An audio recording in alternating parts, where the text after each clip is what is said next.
Таны шүүх хурал юу болов? Манай гаргасан нэхэмжлийг шүүгээс хангаа шийдлээ. Одоо тэрчүүд угаасаа ойлгомжтой шүү дээ. Ер нь альва нэхэмжлийг гаргахдаа хууль зүйн галц гаргалгаа тийм ээ. Хууль зүйн үндслэл за нот хуримтын одоо бүрдүүлэл өгчих юм бол шүүгээс шийдвэрийг бол гаргаж л тараа шүү дээ. За энэ шүүгэн шийдэж яах вэ? Хамгийн гол нь миний санаа зовж байгаа нэг асуудал юу гэхээр монголчууд нь яагаад хүнээс мөнгө авчаад эргүүлж өгөө болцсон юм бэ?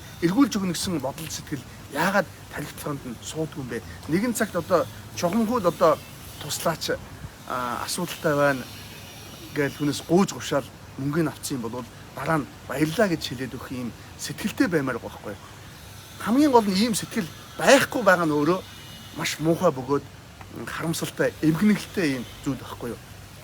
Хүн гэдэг чинь нэгэн насны богинохон настай л амьд шүү дээ. Тэгэхээр хүний орчинд хүн болж илчээд найз нөхд гэж шээд сайхан одоо энэ насыг дуусгахын оронд одоо харааж өрөөгөөд тийм ээ муудалцаад ингээс сална гэдэг бол дэндүү одоо өнөгтэй зүйл байхгүй. Эн чинь өөр өрмөн үлдэх хорвоо байхгүй. Тийм учраас одоо сайхан явах хэрэгтэй гэж би юу гэж боддог. Тэгээч монголчууд бас ярьдаг шүү дээ. Бүтэн нэртэй бүлээн төстэй явах хэрэгтэй гэж ярьдаг шүү дээ. Тэгээд үнэхээр энэ зүйлэл одоо алдагдсан байна. Шүүхтэр хийж байгаа нэхэмжлийн дийлэнх хувь нь дандаа л энэ өглөг авлага өгөх ёстой зүйлээ өгөхгүй байгаа. Өгөхгүй учраас л угаасаа шүүхэд хандж байгаа юм асуудал шүү дээ.